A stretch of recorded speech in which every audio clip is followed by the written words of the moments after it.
So, Right. over the past 50 years, these militias, anti-government groups, how has this message evolved? Or what was the message 50 years ago, and how did we get to where we are today? Okay, so I guess the basic thing I found while researching the anti-government movement for this story is that the current iteration of the anti-government movement in the United States is basically a far-right movement. It has a lot of subsets, such as the sovereign citizens that people may have heard about. But generally, they have a few things in common, and that is a belief that the federal government is engaging in massive conspiracies against the populace, for example. They may completely reject federal authority. They may believe that they need to arm themselves and engage in paramilitary training to protect themselves against the federal government or against other international forces that they believe the U.S. government is conspiring with, such as the United Nations. We talked yesterday, I think it was, you mentioned one of the conspiracy theories about the trails in the sky from planes. That kind of forms the thought process here. Some of the anti-government conspiracies that people may have heard about are, for example, the belief that the federal government is going to place Americans in concentration camps run by FEMA, or that the United Nations is going to take over the United States. Another one is that the white condensation trails left behind airplanes are actually chemicals that the federal government is spraying to kill people off as a form of population growth control. Those are kind of common theories. Another theme within the far-right anti-government movement is not all of it, but a lot of it is linked to anti-Semitism and white supremacy, a belief that people of color and Jews have fewer rights.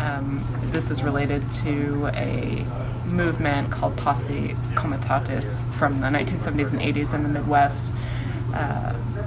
That was basically, there's a lot of kind of anti-Semitic conspiracy theorizing about Jews secretly controlling the government and financial institutions. And the anti-Muslim contingent, though, is more recent? Yeah, so according to the Southern Poverty Law Center, what they're seeing in recent years is a confluence between extremist anti-Muslim ideologies and the extremist anti-government ideologies. So that's new, what we're seeing. And this case in Southwest Kansas seems to exemplify that trend, where you're seeing what are would appear to be, in other ways, traditional anti-government conspiracy theorists. And these three men, at least two of them, seem to have had links to these larger groups that are anti-government.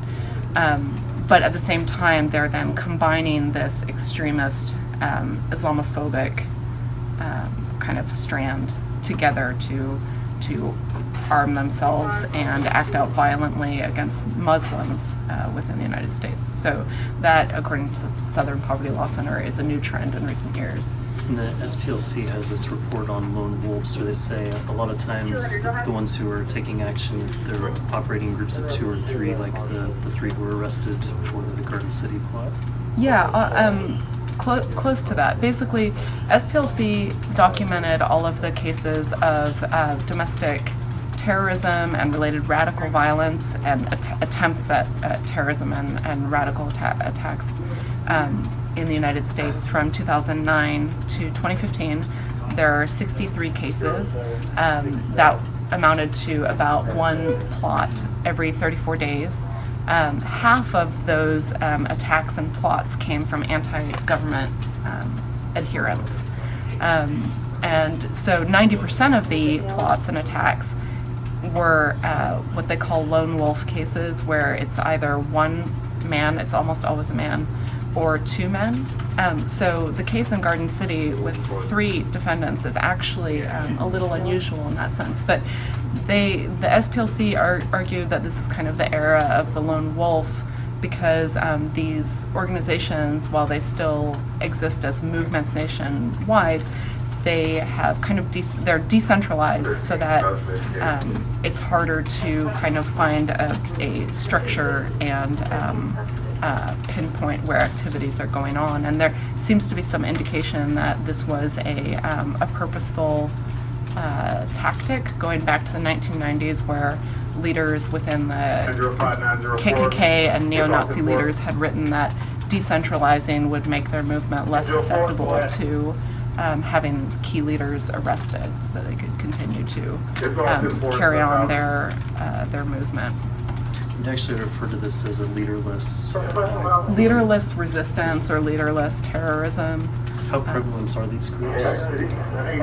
SPLC has documented 7 anti-government groups in Kansas. That's like I mentioned before. The anti-government groups account for half of the attacks and plots from 2009 to 2015. The other half comes from a variety of hate ideologies, such as misogyny, like Nazi-type ideologies, and like radical Islamism. Within the anti-government ideology, SPLC has documented 7 groups in Kansas. What's noteworthy here is that these groups have spiked since the election of our first African-American president, Barack Obama. So up until 2008, in the 2000s, up until 2008, there was an average of about 150 of these groups active in any given year in the United States. And then when Obama was elected, that shoots up to 500, more than 500 in the first year. And by 2012, around 1,300 of these groups. Now we're currently at about 1,000 of these anti-government groups. So there's definitely been a spike following Barack Obama's election to the presidency.